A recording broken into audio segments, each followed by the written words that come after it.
Along the journey of becoming a minimalist and simplifying my lifestyle, I truly found some golden treasures. And today I want to share one in particular about decluttering. There are many methods out there, but if I do have to pick one, and to be honest, it really sticked from day one till now and it develops with me. It's called the one in, one out. What and how can I really use this method and why it truly is one of the golden treasures that I don't want to gatekeep from you. Hi, welcome back here on Ladies Mental. My name is Nina and this channel is about building a more grounded present lifestyle and along with more simplified and minimalistic tips. So first, let's just discuss what is that one in and one out rule. Every time you buy something else that you already own will have to go. So it will be a cycle of you're buying something else has to go. Will be the ground and fundamental thing that will first stick into your mind. And that's why I think it's truly one of the biggest ones, because it's so easy to remember and maybe even overlooked. I'm not sure, but maybe I can convince you. So point number 2 is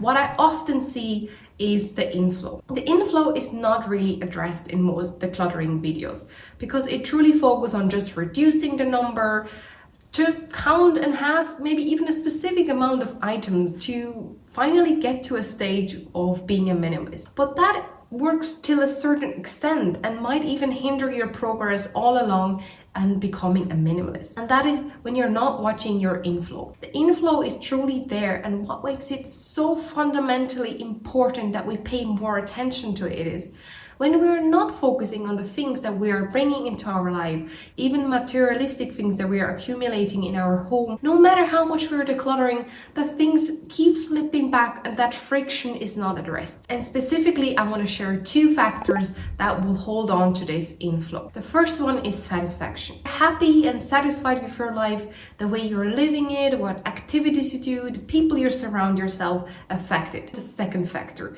you're manifesting or accumulating materialistic things. Through them, we will find happiness, belonging, even identify ourselves with the things. And I have found myself so many times in that stage where I thought that if I buy these things, I'm happier, or I will just be a bit more satisfied with my life. But I learned it's not exactly that. It will keep restricting me of becoming who I truly want to be and have a more grounded, simplified and present lifestyle if I'm not focusing on what is coming into my life. And I had to ask many questions along the way.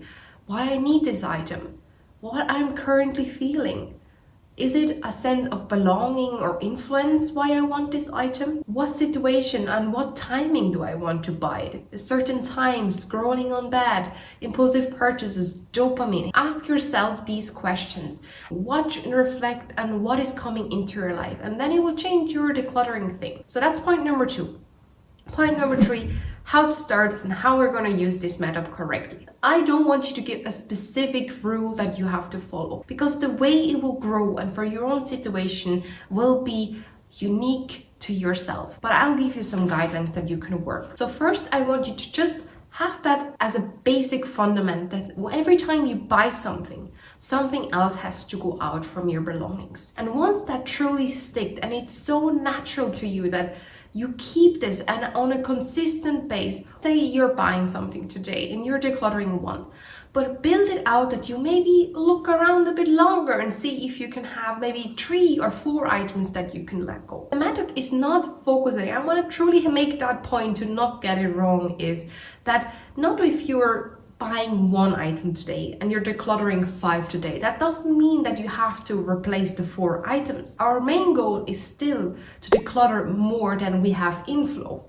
Just that as a big reminder on the side. And once we have figured that out and we did some decluttering, what I can also truly recommend you is later down the line to declutter items that you're not truly attached, maybe even seasonal things that you're storing, and that makes it easier in the beginning. If we're not having any sentimental attachment or emotional ones to that item, it feels easier for us to just let it go or say, okay, no, I don't really need it. That will also bring you more satisfaction in your progress and will keep going for what we truly want is a simplified and less cluttered home. So second thing is, when you truly think you're got that point, you're getting there, you can start with categories. There are many ways we can do it with categories. One of them is focusing on a specific room or shelf, whatever you have that is truly annoying. You really want to get rid of it. It's so cluttery and it keeps slipping back to that rhythm. No matter how much you're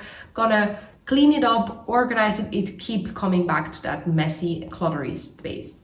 That will be a category you focus on. So every time you buy something, go to that category and declutter something there. And even more if you can.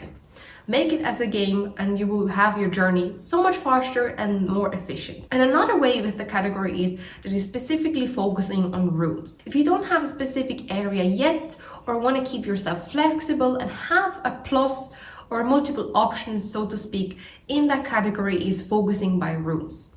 Having specific rooms at once, or even categorize yourself by items that you buy. If you buy something in your wardrobe, declutter something there. If you're buying something for your kitchen, declutter something there. The thing is, sometimes it's even worth to say, yeah, that item is from the kitchen. But what if there is another item from each other category that I can declutter? And you will see there is so much more room for fun in this method. You can develop it so well. Extending on by categories, if you want to go a bit more advanced and keep going and truly kind of step up the next level, it has to be specifically for the items that you're buying. You have bought a new sweater, you're going to declutter something in your wardrobe. And if you want to go truly so deeply and maybe even extreme minimalistic, it has to be exactly the same thing from that category. So you bought a sweater, so you have to declutter a sweater. This is very extreme, so be cautious of when you're using this method. And I always think there's always a bit of wiggle of room as long as you follow the principle of the full rule is